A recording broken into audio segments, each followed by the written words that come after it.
Story Frankenstein की। Scott वॉल्टन अपने समुद्री जहाज में नॉर्थ पोल की तरफ जा रहा था। शुरू में तो सब ठीक था, लेकिन एक दिन जहाज ऐसी जगह पर जा पहुंचा जहां चारों ओर बर्फ जमी हुई थी। इसी वजह से अब वो आगे नहीं जा सकता था। तभी उसने देखा कि एक आदमी जिसका नाम विक्टर फ्रैंकस्टीन था अपनी स्लेज से जा रहा था। उसकी स्लेज को कुत्ते खींच रहे थे, लेकिन विक्टर को ठंड लग गई थी, जिसकी वजह से उसकी तबीयत बहुत ख़राब हो गई थी।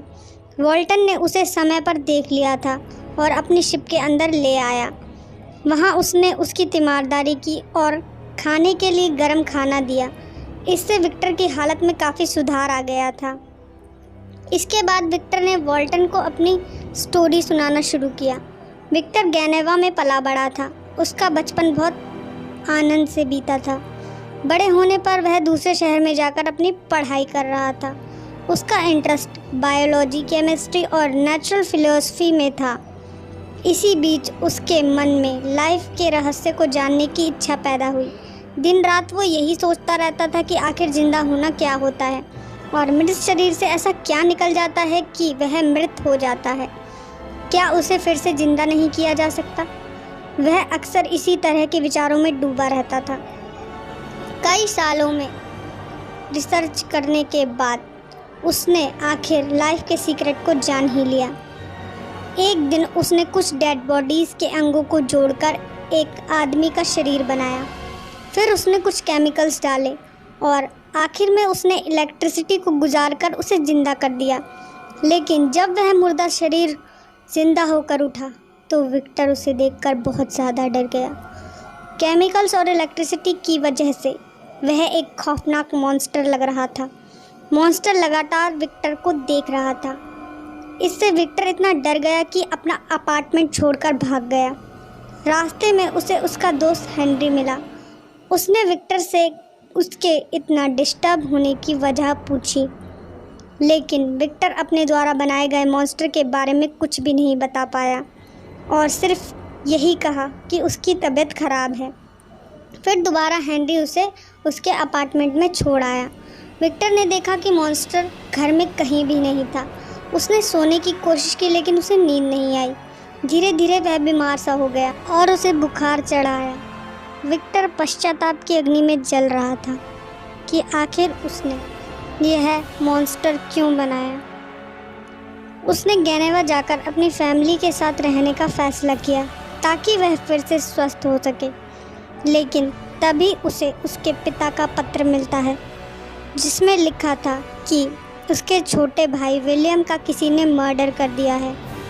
विक्टर जल्दी से घर की तरफ चल देता है। रास्ते में एक जंगल पड़ता है जहां विलियम की हत्या हुई थी। विक्टर को वहां मॉन्स्टर की एक झलक दिखती है। वह समझ जाता है कि विलियम को उस मॉन्स्टर ने ही मारा था। फिर विक्टर घर पहुंच जाता है। वहां देखता है कि लोग विलियम की हत्या का आरोप जस्टिन नाम की लड़की पर लगा रहे थे। जस्टिन को विक्टर के परिवार ने बचपन में अडॉप्ट किया था। वह बहुत दयालु और नेक लड़की थी, लेकिन जस्टिन के बार बार मना करने पर भी उसे फांसी की सज़ा दे दी गई। विक्टर पश्चाताप की आग से जलने लगा।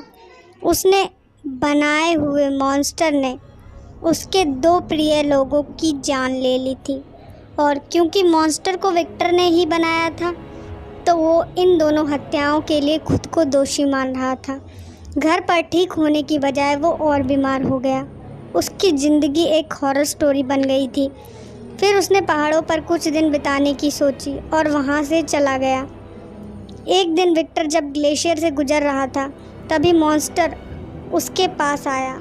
उसने स्वीकार किया कि विलियम को उसी ने मारा था, लेकिन उसने विक्टर से उसकी मानसिक हालत समझने का आग्रह किया। उसने विलियम पर इसीलिए हमला किया था क्योंकि वो विक्टर से बहुत नाराज़ और गुस्सा था।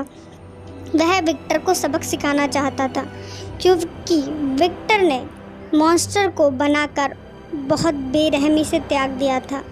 अपनी ही बनाई हुई रचना का विक्टर ने तिरस्कार कर दिया था। मॉन्स्टर इस दुनिया में बहुत अकेला था। लोग उसे दूर से देखकर ही भाग जाते थे, यहाँ तक कि विक्टर ही उसे देखकर भाग गया था। इसी बात से मॉन्स्टर गुस्से में था। उसने विक्टर से रिक्वेस्ट की कि उसके लिए एक पार्टनर बनाए जो बिल्कुल उसके जैसा हो, ताकि वो उसे देखकर भागे नहीं और उसे किसी का साथ प्राप्त हो जाए। शुरू में तो विक्टर ने मना कर दिया, लेकिन मॉन्स्टर ने उसे अपनी लोनलीनेस की दुहाई देकर आखिर में कन्विंस कर ही लिया। फिर विक्टर ऑर्कनी नाम के आइसलैंड पर चला गया। वहाँ फिर से उसने मरे हुए लोगों के अंगों को जोड़कर एक फीमेल का मुर्दा शरीर बना दिया। अभी वह उसमें जान डालने ही वाला था कि उसने खिड़की से बाहर देखा। वहाँ से मॉन्स्टर उसे खड़ा होकर देख रहा था और उसे देखकर स्माइल कर रहा था। अचानक से विक्टर को अपनी गलती का एहसास हुआ कि एक मॉन्स्टर की वजह से वह इतना दुखी है, तो 2 मॉन्स्टर हो जाने से तो और भी दुखी हो जाएगा या और भी बुरा हो जाएगा।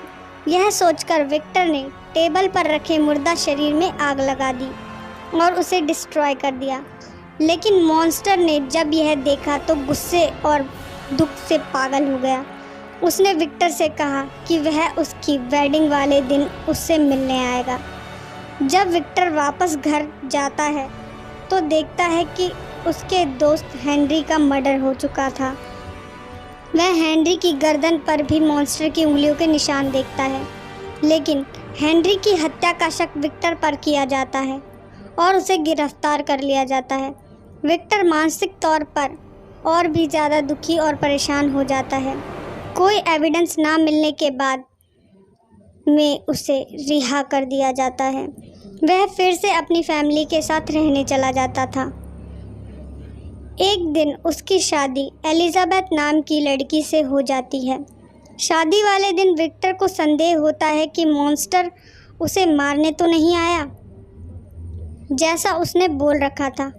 वह एलिजाबेथ को सेफ कमरे में भेज देता है और खुद मॉन्स्टर का इंतज़ार करने लगता है। लेकिन कुछ ही देर बाद एलिजाबेथ के चीखने की आवाज़ आती है। विक्टर कमरे में जाता है और देखता है कि मॉन्स्टर ने एलिजाबेथ को मार दिया था। विक्टर को घोर दुख होता है और वो दुख में डूब जाता है। वह वापस अपने घर चला जाता है। एक दिन उसके पिता की भी शोक कारण मौत हो जाती है। अब विक्टर को सब्र नहीं रहता। उसके सब्र का बांध टूट जाता है। वह शपथ लेता है कि मॉन्स्टर को ढूंढकर मार देगा। वह ज़रूरी सामान इकट्ठा करता है और कुत्तों द्वारा खींचे जाने वाले स्लेज पर बैठकर मॉन्स्टर की खोज में उत्तर की तरफ चला जाता है। एक समय वह मॉन्स्टर के बहुत पास पहुंच चुका था, लेकिन तभी बर्फ़ फट जाती है। इससे मॉन्स्टर और विक्टर के बीच खाई बन जाती है और मॉन्स्टर आगे निकल जाता है। उसी समय विक्टर को वॉल्टन मिलता है। आपको याद होगा, विक्टर ये कहानी वॉल्टन को ही सुना रहा था, जो जहाज़ से नॉर्थ पोल की तरफ जा रहा था। विक्टर अपनी हॉरर स्टोरी यहीं पर समाप्त करता है और कहता है कि मौसम के ठीक होने पर वो मॉन्स्टर की खोज पर निकल पड़ेगा। अब उसे मारना ही उसका लक्ष्य था, लेकिन इससे पहले कि विक्टर की तबीयत और ख़राब हो जाती है और एक दिन उसकी मृत्यु हो जाती है। वॉल्टन उसके मृत शरीर को एक कमरे में रख देता है। उसे वह उसके परिवार के पास गेनेवा भेजना चाहता था। एक दिन जब वॉल्टन उस कमरे में आता है जहां विक्टर के शव को रखा गया था, तो हैरान रह जाता है। मॉन्स्टर विक्टर के शरीर के पास बैठकर विलाप कर रहा था। वह वॉल्टन को बताता है कि जब से वह बना है उसने दुख ही झेला है। वह भरी दुनिया में अकेला है, ना कोई उसे चाहता है ना प्यार करता है। लोगों की हत्या करने की वजह से उसे खुद से घृणा भी होती है और पश्चाताप भी। इसके बाद वह कहता है कि अब जब उसका क्रिएटर ही इस दुनिया में नहीं रहा तो वो भी ज़िंदा रहकर क्या करेगा। वो भी ज़िंदा नहीं रहना चाहता। यह कहकर मॉन्स्टर और ज़्यादा बर्फ़ वाले पहाड़ की तरफ चला जाता है ताकि बर्फ़ और ठंड से उसकी मृत्यु हो जाए।